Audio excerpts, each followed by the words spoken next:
তারাবাজি ফুটাবো। আপনার আসতেছে না? তারাবাজি ফুটাবো, তো আমার মামি সেই কার্যক্রম চলতেছে। এখন হচ্ছে আমরা কচুর পাতা প্লাস হচ্ছে আমি একটু দেখাই আপনাদের। আর এটা হচ্ছে সেই খেজুর গাছের হচ্ছে বলে ফ্যাতরা বলে। তো আপনারা দেখতে থাকুন, আপনারাও গ্রামে এগুলো বানাইতে পারবেন, সেটা আমরা এই ভিডিওর মাধ্যমে দেখাবো। আপনারা দেখতে থাকেন। শীতকালে এগুলো খুবই গ্রামে এগুলো এই খেলাগুলো চলে থাকে, আপনারা হয়তো অনেকে জানেন না।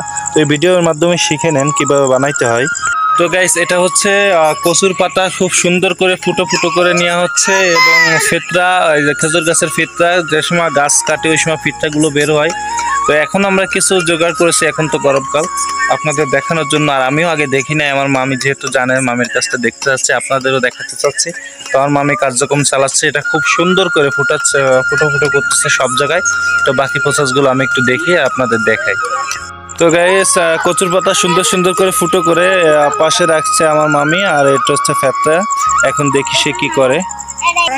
তো আমার মামি এগুলো পোড়াই নিচ্ছে, এবং এগুলো পোড়াই নিয়ে সুন্দর করে একসাথে করে সবগুলো পোড়ানোর পরে এটা কচুর পাতার ভিতরে দিয়ে মুখ বেঁধে দড়ি দিয়ে কচুর পাতাটাকে বেঁধে এটা ঘোরানো হবে। ফুল প্রসেসটা আমি যা বুঝতে পারলাম, প্রথমে এটাকে পুরো একটু করে নেওয়া লাগবে, এরপরে দড়ি দিয়ে বেঁধে ওইটা আগুনটা এই কচুর পাতার ভিতর দিয়ে দড়ি দিয়ে বেঁধে এরপরে ঘোরাইতে হবে। এগুলো শীতকালের প্রসেসটা খুব সুন্দর হয়। এগুলো সুন্দর করে পোড়ানো হচ্ছে।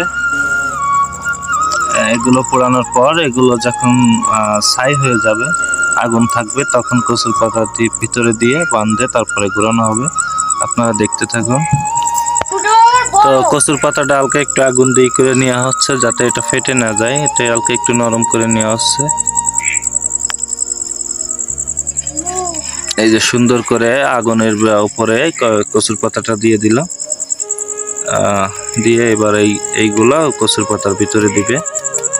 গাইস, এটা মূলত আমার জন্য করা, যেহেতু আমি কোনোদিন দেখি নাই আর আমার মামির কাছে শুনলাম। তো আজকে আমি মামিকে গরমের ভিতরে বাধ্য করাইছি এটা করাতে, আর আপনাদের দেখাবো, দেখি কি করে।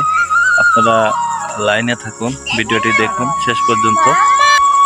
তো এই ছাইটা বানিয়ে এবার কচুর পাতার উপর উঠে দেওয়া হচ্ছে, এরপরে কচুর পাতাটা বাঁধা হবে। আমাদের তারাবাজি শুরু হয়ে গেছে। এত সময় যেহেতু আস্তে আস্তে আসে, যেহেতু ছাইটা লিভে যায়, খুব সুন্দর করে আস্তে আস্তে আসতেছে, কিন্তু মামি খুব ঘুরাচ্ছে, কিন্তু এখনো সেইভাবে আসেনি। তো এই যে চলে আসছে। তো এখন যেহেতু কারেন্ট নাই, তো আপনারা এই সময়টা এরকম করতে পারেন। এই মজা, এই যে খুব ফুল যে ইটা চলে আসছে, আমাদের ফুল যে ইটা চলে আসছে, এটা হচ্ছে মূল আকর্ষণ। গ্রামের সরকারবাজি তারা ফোটাইতে না পারলেও এই যে আমার মামি মাঝখানে দাঁড়ায় আছে, চারিপাশে ঘুরতেছে। তো এবার চেঞ্জ হলো, এবার আমার মামি আসছে, আমার মামা তো ভাই আসছে। একটু একটু ওইভাবে না, একটু একটু তোর ইসে দেখেন কত সুন্দর সেই পরিবেশটা। এটা আসলে একটা দেখার মতো, আমি খুবই ভালো লাগতেছে। তো আপনারা এটা ট্রাই করতে পারেন। প্রসেসটা তো আমি দেখিয়ে দিলাম।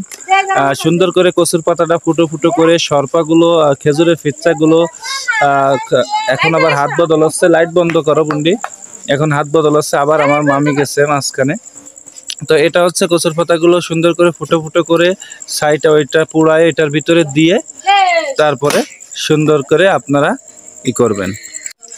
তো সুন্দর করে কচুর পাতার ভিতরে আগুনটা দিয়ে এরপরে আপনার দড়িটা ডেগোটা বেঁধে তারপরে আপনারা ওটা ঘোরাবেন।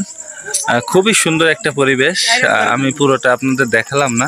খুবই সুন্দর একটা পরিবেশ, আমারও খুব ভালো লাগলো। গ্রামে এই ধরনের বাতি হয়তো অনেকে জ্বালায় না, কিন্তু এই যে প্রসেস ছাড়া, হ্যাঁ, কোনো টাকা খরচ ছাড়া আপনারা সুন্দর গ্রামে যারা আনন্দ উপভোগ করতে চান কোনো অনুষ্ঠানে কিংবা কোনো ইস্যুতে, আপনারা এটা করতে পারেন। এটা কোনো রিস্ক নাই, আগুন কিন্তু কোনো রিস্ক নাই, আপনারা এটা করতে পারেন। তো সবাই ভালো থাকবেন, আসসালামু আলাইকুম।